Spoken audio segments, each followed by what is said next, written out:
Good morning, CHHS, and welcome to CHTV. I'm your host, Kira Stapleton, and we have a stimulating broadcast planned. We start off with the news, and then we'll give an update about the sports world. Next, we debut a new segment, a police spotter, and showcase an exciting NFL draft. Finally, we end with a classic food review. But first, the news. To kick off the news, the recent cargo ship crash into the Baltimore Bridge is gripping the minds of Americans.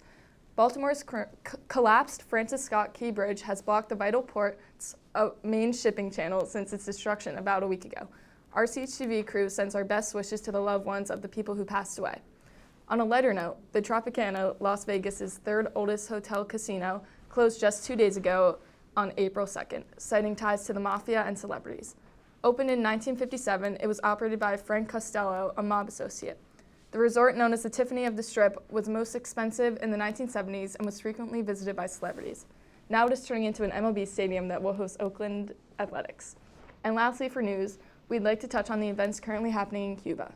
If you didn't know, the people of Cuba are currently protesting due to their lack of electricity and food. These protests are primarily happening in Santiago, Cuba's second largest city. We hope that things start to take a turn for the better in the near future. That's all we have for the news. Now to Tristan Barnes for sports. Hi, my name is Tristan Barnes, and we have a lot to cover in the world of sports. Our baseball team traveled down to Florida and came out with 2 wins in important Section 1 matchups. Will they be playing at Purchase again this year? As for our lacrosse teams, the boys have had a rowdy 1-1 start to the season, while the girls have made their presence known, starting 2-1, including a huge 16-4 win over Hastings. In the NCAA world, we saw the most dominant player in college sports, Caitlin Clark, drop another masterclass performance to help lift the Iowa Hawkeyes over the LSU Tigers. Clark scored a jaw-dropping 41 points in her team's 94-87 win. Do you think she has the mojo to take her squad all the way? We'll find out soon enough. Anywho, that's all I got for you. Back to Kira. Now to P-Money with the police spotter.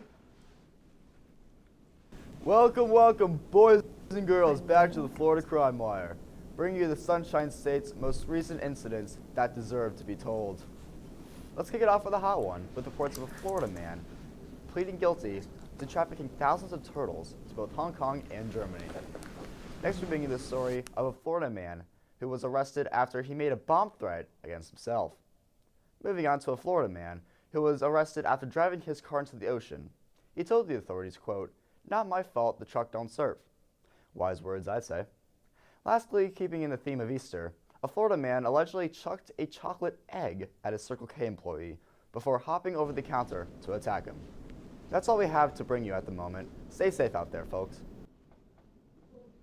Thanks, Preston. Next, we will be going to the smartest NFL analysts, Jacob and Liam. Good morning and welcome to NFL Draft Analysis with experts Liam Stapleton, Jacob Jones. Today we're here breaking down some of the first-round picks and what we think of their potential in the National Football League. My personal favorite prospect, the one with the arm, they call him the Bomber, Michael Penis Jr. What do you think? One of the greatest arms in the draft here. His long ball is spectacular. His long balls are nice. I want to see his short game a bit longer. You know, how long he can stay in the pocket until he has to throw the ball, get it out of there. You know what I'm saying? Nope. I like him. I like him. My personal favorite, the first white corner in the NFL in many years, Cooper DeJean. You know, some say he's the next Jason Sehorn here. You know, Jason Sehorn, he had a short career, got hurt. But, you know, I'm hopeful that he'll be a first-round pick, maybe to a team needs cornerback. You know, we'll see. He's a Swiss Army knife. He can take the ball and kick return, punt return, and he can play safety. What about the most exciting running back? He deadlifts 200 pounds and benches 135. Jerome II. I mean, he's a bit small for his position. He's about 5'4", 300 pounds. You know, he runs about a 6'2". I don't see him, you know, prospering in the NFL, but I do see him going the later rounds, 4th, 5th round. It's going to be hard for him to adjust to the NFL level, but I think he'll succeed. You never know. That's all we have for you today, folks. Thank you for tuning in. Finally, we'll be going to a classic food review. And welcome back to Jack's Food Reviews. I'm here with Finn Cumming. and we have a special breakfast food review here at the Crone Colonial Diner. We're back from Crone Colonial, and right over here we have our butter pancakes, just normal, and our chocolate chip pancakes. We'll also be reviewing some cinnamon toast crunch and chocolate milk provided by yours truly, CHTV. First with the butter pancakes. They're kind of dry, but overall fluffiness is good, taste is good. I would totally add something to it, What do you think? Yeah, I give it like a 5 out of 10. It's just a good pancake.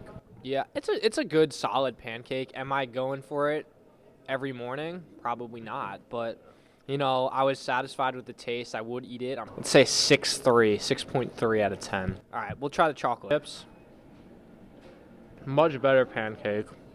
But I think that might just be the chocolate talking. The chocolate is amazing, same as the normal. But actually, I think these are cooked a little better. I'm gonna give this an 8.9.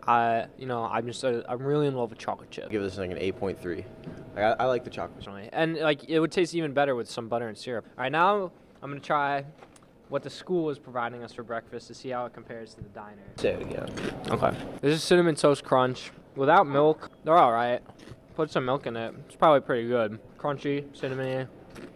Something that the school provides. I don't know if it's the healthiest thing. No, a good like 8 out of 10. Great. 6 out of 10. Definitely not better than if we add some of this chocolate milk. That looks great. If you're looking for chocolate milk, don't get it from here. Personally, what we have in the fridge isn't killing it. I'm going to give the chocolate milk lowest score ever recorded, 1 out of 10. All right, thank you, CHTV, for tuning in. We'll see you next time. Thanks, Jack. Well, that's all we have time for today. Follow us on all of our social medias at CHTV Croton. Have a great day, CHHS.